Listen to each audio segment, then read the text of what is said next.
Hello, నా పేరు Bharathi. Welcome to my channel hobbies and more. ఈ వీడియోలో పన్నీర్ పట్టాయ్ నూడిల్స్ ఎలా తయారు చేయాలో చూపించబోతున్నాను. చైనీస్ నూడిల్స్ లాగానే థాయ్ నూడిల్స్ కూడా బాగా ఫేమస్, చాలా బాగుంటాయి. మీరు కూడా ట్రై చేయండి, ఎప్పుడు ట్రై చేయకపోతే ఈ రెసిపీని. దీనికి థాయ్ రైస్ నూడిల్స్ కావాలి, కొంచెం ఫ్లాట్గా ఉంటాయి. తర్వాత పన్నీరు, కొన్ని కూరగాయ ముక్కలు తీసుకున్నాను. వాటిని స్క్వేర్ క్యూబ్స్ కింద కట్ చేసుకుంటే బాగుంటుంది. తర్వాత పట్టాయ్ సాస్ తయారు చేయటం ఎట్లానో వివరంగా తర్వాత చెప్తాను. వేరుశనగ పప్పులు, స్ప్రౌట్స్, స్ప్రింగ్ ఆనియన్స్ తో గార్నిష్ చేసుకుంటే బాగుంటుంది. ముందు సాస్ ఎలా తయారు చేసుకోవాలో చూద్దాము. ఇవి సాస్ కావాల్సినవి. ముందు గార్లిక్ ఫైన్ గా చాప్ చేసుకోవాలి, చిన్న చిన్న ముక్కల కింద. తర్వాత గిన్నెలో ఉన్నది చింతపండు పులుసు అన్నమాట. 2 టేబుల్ స్పూన్లు చింతపండు పులుసు, మరీ చిక్కగా కాకుండా మరీ పలుచగా కాకుండా తీసుకోండి. అది ఫిష్ సాస్. సో అది ఒక రకమైన ఫిష్ సాల్ట్ తో తయారు చేసింది. నాన్ వెజ్ తినని వాళ్ళు దీని బదులు సోయా సాస్ వేసుకోవచ్చు. దాన్ని 2 టేబుల్ స్పూన్లు యాడ్ చేయాలన్నమాట సాస్ లో. సో ఇది ఒక రకమైన నీచు వాసన లాగా వస్తుంది, కానీ బాగుంటుంది. ఆ థాయ్ నూడిల్స్ లో వేస్తారనమాట బాగా. తర్వాత క్రీమీ టెక్స్చర్ రావడానికి పీనట్ బటర్. థాయ్ క్యూసిన్స్ లో ఎర్సనపప్పు బాగా ఎక్కువ వాడతారు. సో పీనట్ బటర్ నిండుగా 1 స్పూన్ వేసుకోండి. అది ఆ నీళ్ళల్లో కలవటం చాలా కష్టం, కానీ చివరికి కలిసిపోతుంది. నూడిల్స్ లో వేసినప్పుడు కలిసిపోతుంది. నేను కారం బదులు రెడ్ చిల్లీ ఫ్లేక్స్ వేస్తున్నాను. కారమైనా వేసుకోవచ్చు, కానీ చిల్లీ ఫ్లేక్స్ వేసుకుంటే ఇంకొక రకం వేరే టేస్ట్ ఫ్లేవర్ వస్తుంది. సో మీ రుచికి తగ్గట్టు రెడ్ చిల్లీ ఫ్లేక్స్ వేసుకోండి. అది బాగా మిక్స్ చేయాలన్నమాట సాస్ ని. ఇంకా వేరే పచ్చిమిరపకాయలు అవేమి వేయట్లేదు, అందుకని నేను ఈ రెడ్ చిల్లీ ఫ్లేక్స్ ఎక్కువ వేస్తున్నాను. అది షుగరు ఒక చిన్న స్పూన్ వేస్తున్నాను, ఆర్ ఒక హాఫ్ టీ స్పూన్ అనుకోండి మెజర్మెంట్ తో చూస్తే. ఉప్పు దీనిలో హాఫ్ టీ స్పూన్ వేసుకోండి, ఎక్కువ వేసుకోవద్దు. ఎందుకంటే ఆ ఫిష్ సాస్ లో ఉప్పు ఉంటుంది కొంచెం, అండ్ మనం నూడిల్స్ చేసేటప్పుడు సోయా సాస్ కూడా యాడ్ చేస్తాము, దానిలోనూ కాస్త ఉప్పు ఉంటుంది కాబట్టి ఉప్పు మొదట తక్కువ వేసుకోవాలి. సాస్ రెడీ అయిపోయింది. ఇప్పుడు ఇంకా ప్రిపరేషన్ చేసుకోవాల్సిన ఏంటో చూద్దాము.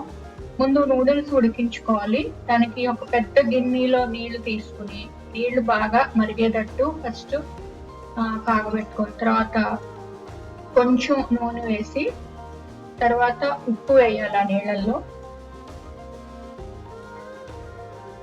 ఆ ప్యాకేజ్ మీద ఇన్స్ట్రక్షన్స్ ఉంటాయి, ఎన్ని నిమిషాలు ఉడికించుకుంటే అవుతాయి అనేది. 5 నుంచి 8 నిమిషాలు ఉడికించుకుంటే అయిపోతాయి. కొంతమంది బాగా మెత్తగా ఉడికించుకుంటారు, కొంతమంది కొంచెం తక్కువ ఉడికించుకుంటారు, కాబట్టి 5 నుంచి 8 నిమిషాలు అని చెప్పారు. అండ్ పొయ్యి సెగను బట్టి కూడా ఉంటుంది కదా ఉడికేది, కాబట్టి టైం ఒకటే కాకుండా మధ్య మధ్యలో ఇలా తీసుకుని చేతితో నొక్కి చూస్తే తెలుస్తుంది మనకి. నొక్కితే గనక ఇవి విరుగుతుంటే నూడిల్స్, అప్పుడు మనం తీసేయచ్చు. ఇవి రైస్ తో తయారైన నూడిల్స్ అనమాట. మామూలుగా మనం చేసుకునే hakka noodles refined wheat flour అంటే మైదాతో తయారైనవి. ఇవి రైస్ తో తయారైన నూడిల్స్. సో ఒక జల్లెడ బుట్టలో ఆ నూడిల్స్ ను వాష్ చేసుకుని చన్నీళ్లతో బాగా కడగాలి, లేకపోతే అంటుకుపోతుంది ఆ వేడికి. అంటే అతుక్కుపోతాయి అన్నమాట నూడిల్స్. మనం ట్యాప్ కింద పెట్టేసుకుని కడిగేసుకోవచ్చు ఫాస్ట్ గా, ఆర్ ఇట్లా ఈ జల్లెడ బుట్టలోనే కడగొచ్చు. తర్వాత ఈ నూడిల్స్ లో కూడా కొంచెం నూనె వేసి, దాన్ని ఆ నూనె మొత్తం నూడిల్స్ కి పట్టేటట్టు రాసి ఉంచితే ఆ నూడిల్స్ ఇంకా అతుక్కోకుండా ఉంటాయి. నేను కాస్త ఎక్కువే పోసాను, కానీ జల్లెడ బుట్ట కాబట్టి కిందకి వెళ్ళిపోతుంది ఎక్కువ ఆయిల్ ఉన్నా. సో మనం కట్ చేసుకోవాల్సినవి ఏంటంటే పన్నీరు, తర్వాత కూరగాయ ముక్కలు కట్ చేసుకోవాలి. నేను హక్కా నూడిల్స్ చేసినప్పుడు అన్ని సన్నగా నిలువుగా ముక్కలుగా కోసాను, దీనికి స్క్వేర్ ముక్కలు కోస్తున్నాను. మీ ఇష్టం ఎలా అయినా కట్ చేసుకోవచ్చు, నాకైతే ఇట్లా కోస్తే బాగుంటుంది అనిపిస్తుంది పట్టాయ్ నూడిల్స్ కి. రంగులుగా కలర్ఫుల్ గా ఉండాలని 2 కలర్స్ క్యాప్సికమ్ తీసుకున్నాను. తర్వాత ఈ స్ప్రింగ్ ఆనియన్ బల్బ్స్ ఉంటాయి కదా, ఆ చిన్న ఆనియన్స్ కూడా అలా సన్నగా కట్ చేసుకుని, పెద్ద స్ప్రింగ్ ఆనియన్స్ ఏమో పెద్ద ముక్కలుగా కోసుకోండి. ఇప్పుడు దాని నూడిల్స్ ఎలా చేయాలో చూద్దాము. ఒక మూకుడు తీసుకుని దానిలో ఫస్ట్ 1 టేబుల్ స్పూన్ ఆయిల్ వేసి ఫస్ట్ పన్నీర్ లైట్ గా వేయించుకోవాలి. గోల్డెన్ బ్రౌన్ ఎడ్జెస్ వచ్చే వరకు వేయించుకుంటే బాగుంటుంది. మనం వెజ్ పట్టాయి అంటే జనరల్ గా ప్రోటీన్ కోసం టోఫు వేస్తారు. టోఫు అంటే సోయాబీన్స్ తో తయారైంది, పనీర్ అంటే పాలతో తయారైంది తెలుసు కదా. వీగన్ డైట్ ఫాలో అయ్యే వాళ్ళు టోఫు వేసుకోవచ్చు దీని బదులు, ఆర్ పన్నీర్ తినేవాళ్ళు పన్నీర్ వేసుకోవచ్చు. బేసిక్ గా కాన్సెప్ట్ ఏంటంటే ఒక్కటైనా ప్రోటీన్ ఉండాలి అని. ఇది కాకపోతే చికెన్ తినేవాళ్ళు చికెన్ వేసుకోవచ్చు. నేను ఈరోజు వెజ్ లాగా చేస్తాను, ఫిష్ సాస్ తప్ప మిగతాదంతా వెజ్. సో అవి అట్లా గోల్డెన్ బ్రౌన్ ఎడ్జెస్ వచ్చిన తర్వాత ఈ వైట్ ఆనియన్స్ ఉన్నాయి కదా, ఆనియన్ బల్బుల్లోవి, అవి వేసేసుకుని జస్ట్ ఒకసారి టాస్ చేసి తర్వాత క్యారెట్లు క్యాప్సికమ్లు వేసేసి వాటిని కూడా బాగా ఉడికేటట్టు మనం కొంచెం మీడియం టు హై ఫ్లేమ్ పెట్టుకుని మూత పెట్టేయచ్చు, చక్కగా మగ్గుతాయి. ఈ వెజిటేబుల్స్ కొంచెం క్రంచీగా ఉంటేనే బాగుంటాయి, మరీ మెత్తగా అవ్వకుండా. సో ఆ విధంగా చూసుకుని మధ్యలో మూత పెడుతూ ఒక 3-4 మినిట్స్ వేయించితే అయిపోతుంది వెజిటేబుల్స్. క్యాప్సికమ్ ఏంటంటే మనం క్యూబ్స్ లా కోసాం కాబట్టి 3-4 మినిట్స్ అన్న పడుతుంది, మామూలుగా అయితే ఇంకా తక్కువ టైంలో అయిపోతాయి. ఈ వెజిటేబుల్స్ లో కొంచెం సాల్ట్ వేస్తే తొందరగా మగ్గిపోతాయి. నూడిల్స్ లో ఏంటి చింతపండు పులుసు ఏంటి అనుకుంటున్నారేమో, జనరల్లీ థాయ్ క్యూసీన్స్ లో చింతపండు పులుసు మనలాగే బాగానే వాడతారు. సో అందుకని వేసాం అనమాట. కొంచెం చింతపండు పులుసు ఏమి పెద్ద ఓకే మనకి తెలియదు మొత్తం రెసిపీ అంతా ఫినిష్ అయిన తర్వాత.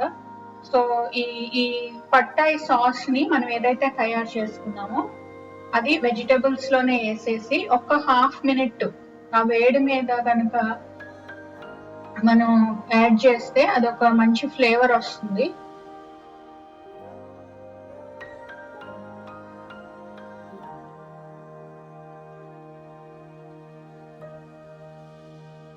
అండ్ నూడిల్స్ యాడ్ చేసినప్పుడు బాగా కలుస్తుంది కూడా. సో నూడిల్స్ నేను తీసుకున్న ఎలిఫెంట్ థాయ్ నూడిల్స్ ప్యాకేజ్ లో 3 ఉన్నాయి, వాటిలో 1.5 వేసాను నేను.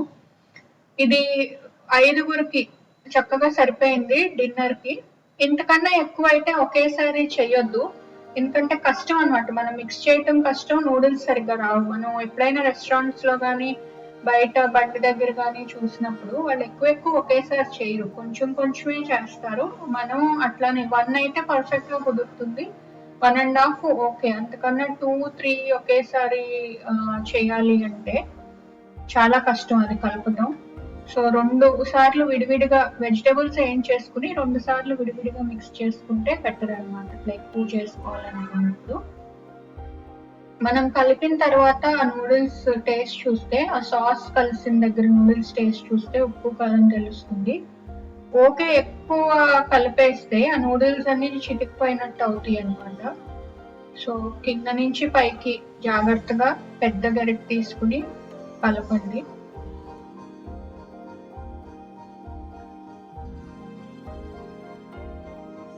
ఇంకా పెద్ద మూకుడు ఉంటే ఈజీగా అవుతాయి నూడిల్స్ చేయటం.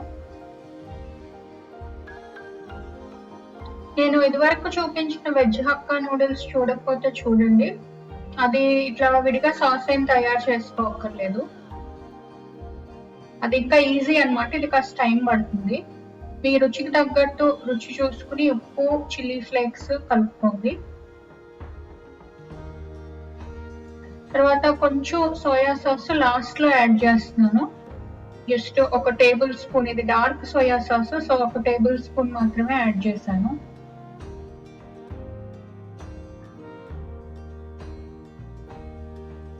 మిక్స్ చేసుకుంటే నూడిల్స్ అయితే తయారైపోయింది, పైన మనం గార్నిష్ చేసుకోవాలన్నమాట. స్ప్రింగ్ ఆనియన్స్ నా దగ్గర ఉన్న వాటిల్లో 1/2 తీసుకుని ఇట్లా చిన్న చిన్న పీసెస్ కింద చేసుకుని పైన ఊరికే వేస్తున్నాను. అది వేడి మీద వేస్తే కొంచెం మగ్గినట్టు అవుతాయి స్ప్రింగ్ ఆనియన్స్ కూడా. మిగిలినవి సర్వ్ చేసుకున్నప్పుడు గార్నిషింగ్కి యూజ్ చేసుకోవచ్చు. తర్వాత ఈ బీన్స్ స్ప్రౌట్స్, పెసలతో చేసిన స్ప్రౌట్స్ నేను ఇంట్లో తయారు చేసినవి, అవి కూడా పైన వేసేసాను. అవి కొంచెం మగ్గుతాయి అన్నమాట. గార్నిషింగ్ కి chop peanuts, spring onions, sprouts, ఇంకా నిమ్మకాయ ముక్క కూడా పెట్టుకోవచ్చు. నేను నిమ్మకాయ అయితే పెట్టలేదు, సరిపడా పులుపు వేస్తున్నాను కాబట్టి. సో మనం సర్వ్ చేసుకోవటానికి అట్లా టాంగ్స్ లాంటిది వాడితే ఈజీగా ఉంటుంది.